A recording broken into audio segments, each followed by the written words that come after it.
growing up a Red Wings fan, seeing number 91 go to the Raptors tonight. What are your memories of watching Sergey play? Yeah, I mean, I was a little young still, but I remember getting a tape of the 90, the fight against Colorado and that series that followed, and my brother and I, we watched those religiously, and just the way he skated, the flair, the speed, the power. You definitely, growing up in Detroit, you try and be like him, and one of those guys that kids looked up to and wanted to have the style and the moves that he had. How much have you had a chance to interact with him? Have you had more lately the last couple of days? Not the last couple of days, but a little bit with the Centennial Fan Weekend we had earlier in the season, and then I've met him a few times, and I think for me my connection would be Sergey Chekmarov, our massage therapist that was with us with me for 6 or 7 of my first years in the NHL, and him and Sergey are very close, and I would talk to him, whether it was phone calls or whatever, when I was with Chica, and I know they had a special bond, and I'm sure Sergey's thinking about him today, and I'm thinking about Chica as well. Dylan, can you recall the first time you met Sergey, and was that kind of a starstruck moment in some ways? I think it was when I was in Russia at the World Championships, after my first season in the NHL, and we were in Moscow, and we had played Russia in the bronze medal game, and one of the equipment guys came in and was like, "Hey, someone's here to see you." I come out in the hallway, and it was him, and just to chat with him, it was pretty special, and he's such a good human being, and such a friendly guy. For that to be the first interaction, for him to initiate it, did that kind of knock you on your heels a minute? Yeah, it did. It was like, holy crap, that's Sergey Fedorov. But I will say that the brotherhood, I guess, of being a Red Wing, and how fortunate we all are that we get to put on the jersey, and with that, the guys that have put it on before us and paved the way, and I think. Very fortunate early in my career that I was surrounded by great players and great people, and you could see where they learned it from, guys like Sergey. Almost sounds intimidating to someone that's here to see you. Yeah, no. It was really cool moment. The Red Wings as an organization don't retire a ton of numbers, so to see 91 going up and for the team to be able to experience it tonight, watch on the bench, what do you hope you guys take away from it? Well, it's special. It certainly is. If you look up there, I look up there a lot. National anthems, they're right there, and they're not as big as they were in the Joe, but growing up here, you know these numbers, and to see 91 going up there, it's well deserved, and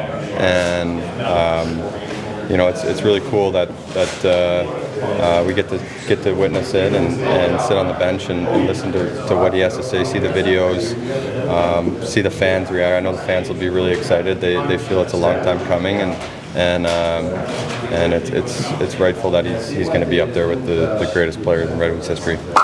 How nice is it that this is happening when you guys are showing you've got some great promise as a team, and are pushing hard to get back into the playoffs and do some great things yourselves? Yeah, it is, and I think with that, there's a big game tonight, and a chance to go into first place in the Eastern Conference, which if you told anyone when we had this date circled on our calendars for Sergey's night that would be the case, we would all have probably not believed it, but there's belief in our room now, and it does make it more special that we've come together, we've been winning as a team in different ways, and winning in big games as well. You had big games this week in Ottawa and Montreal. What's it like just having big game after big game this season?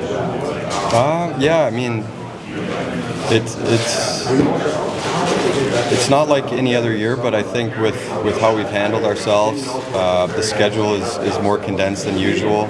But you look at these next two we have tonight and tomorrow night, they're very big, and very big in the sense if we can continue to play well and get points, it's going to make it even more enjoyable, and we're going to continue to gain points and put ourselves in an even better spot.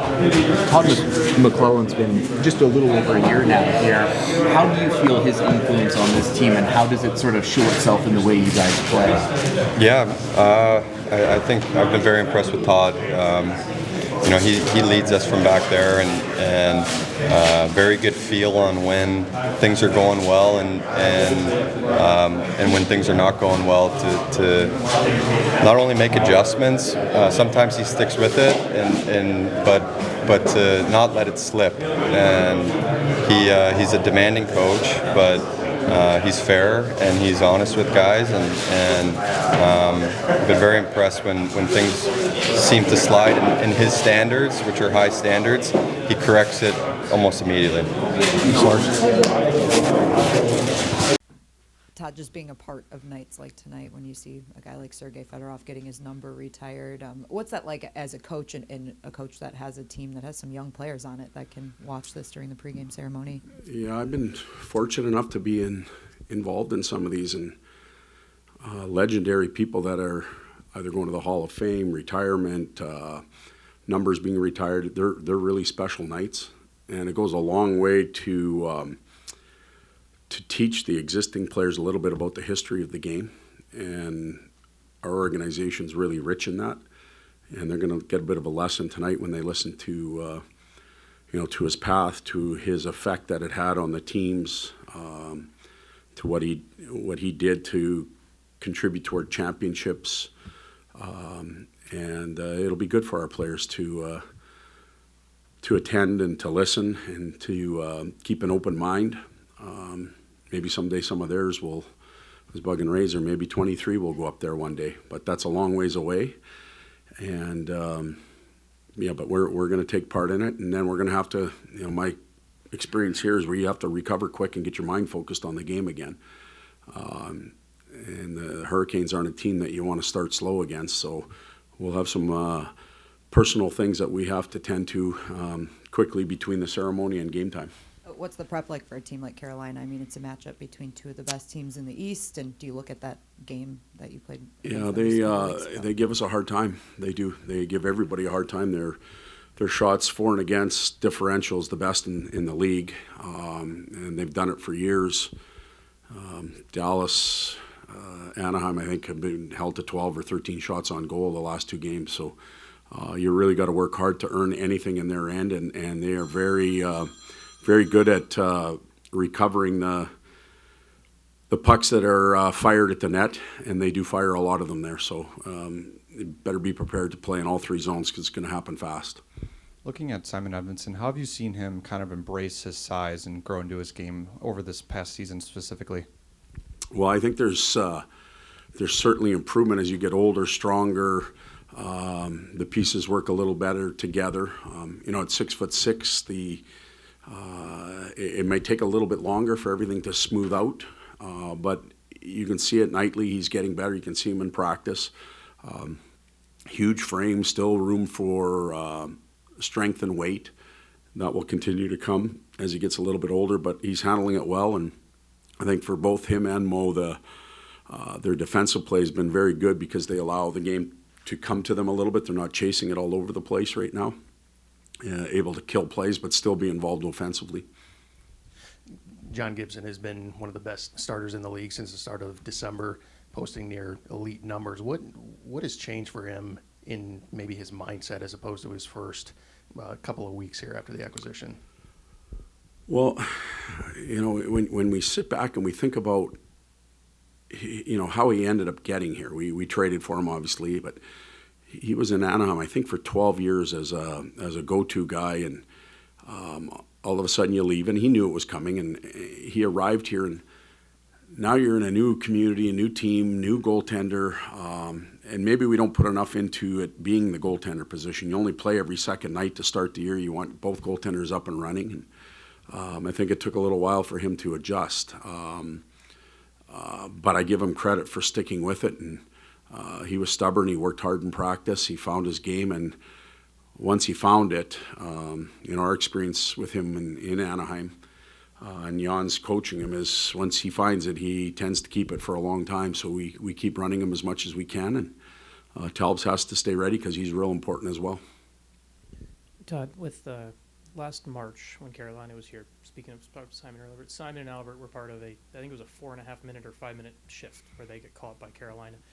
From a player growth perspective, with those two guys and moments like that as a coach, how do you take from that and guys learn from the game? And where, as a coach, you just let guys learn from the game, and where, as a coach, do you step in? I'm just thinking back of that moment with Carolina here. Yeah, I think I remember that shift. It's and they do that. They get ahead and then they keep the puck and they get it back. That could happen again tonight. It's just part of the game, and you have to learn how to manage those situations. It's impossible to practice where we can't, run them into the ground for 5 minutes and say, okay, go defend. But their stamina, their ability to play and think when you're tired is a key. And as the season goes on, we're going to have to do that better than earlier in the year, just because of the fatigue factor. So they, both as young defensemen, they've improved a lot in a lot of areas. But we're going to keep pushing them. If you're talking about those two in particular, Axe as well, he's still young, but we're going to keep pushing them for incremental improvement as the days go on. And then just with Carolina too, when you kind of talked about with them in the zone and the retrievals and everything like that, is that more of a tenacity thing from them, or is that more of a like when you look at them from a coaching perspective, is that something where is it more of a pure effort thing, or is it more of this is a schematic thing? It's for me, it's a combination of everything. The coaching staff's put in a style of play that they preached and that they've had success with. The management team's gone out and found players. Not every player can work in that situation. They found players that work within that system and buy into it. And then the players themselves, they believe in it. They win enough games that they're willing to go do it over and over and over again. And they don't bend, they don't change. For the pundits out there that says this works or that works, they do their thing, and that's called identity. They've developed theirs, and that's who they are, and give them credit for it. Todd, you've talked all season about this team's A game, this team's B game. Is this team's B game better than that group thought it was? I mean, is this team looking at itself in the mirror and realizing this is a better group than even they thought they were back in Traverse City? Boy, that's an interesting question. I think our confidence has grown since then. We've, game one, you think about that, and then there's some losing spells that we have to dig ourselves out of the ditch a few times. We've been able to win with our B game, where in the past that was a lot tougher. We don't want to be playing our B game all the time. But I would say our confidence has grown, and we know ahead of us there are going to be rough patches. And the quicker we dig ourselves out of it, the quicker we get back to our game and we respond, the better off we're going to be in the long run. If we wallow in it, we've seen in the past what can happen. Sergey's got a stall in the locker room tonight. Does he plan, or do you plan to have him speak to the team before the game, and what might that be like? Well, if he's got a stall in there, maybe we could play him. That would be. There's some other alumni floating around here too. It'd be nice to put in the lineup, but he will. It's Sergey's night, and Sergey's been really good around. I was at the event last night, just around his old teammates and the people in the organization. Not just the ones that put on the equipment. Like you're all around here enough to see security people and ticket takers and even the people that help maintain this building. They're around all the time, and there are a lot of the faces that were at the old Joe, and when Sergey comes in, he takes care of them too. So it's Sergey's night. I'm a little off topic, but it's Sergey's night, and if he wants to to be part of our group heading out, then I'm certainly not going to stop him, and it wouldn't hurt us. But it is his night, and we're going to let him kind of dictate where everything goes.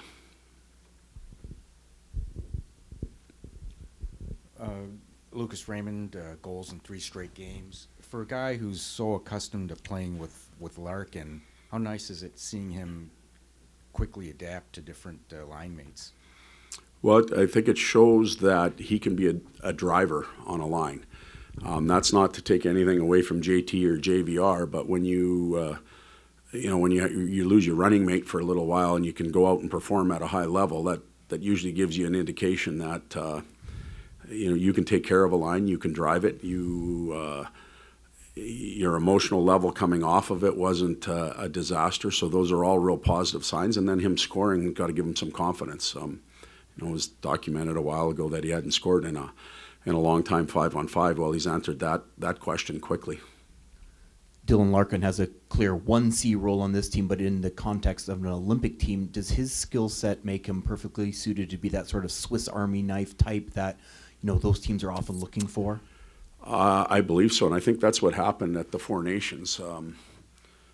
It's hard when you coach those teams because you have a preconceived notion of how it's going to go, and it never goes that way. Like, there's always wrinkles. But Dylan has the ability to take big face-offs, to penalty kill, to play center, to play wing, play off wing, play on the power play. So those are good qualities for him to have. But if you really sit back and you think about those teams, a lot of those players are like that. They're that good. They contribute all over the place. I don't know if there's any Sergeys, though, that play defense for half a year, but a lot of them have those qualities, and Dylan's one of them.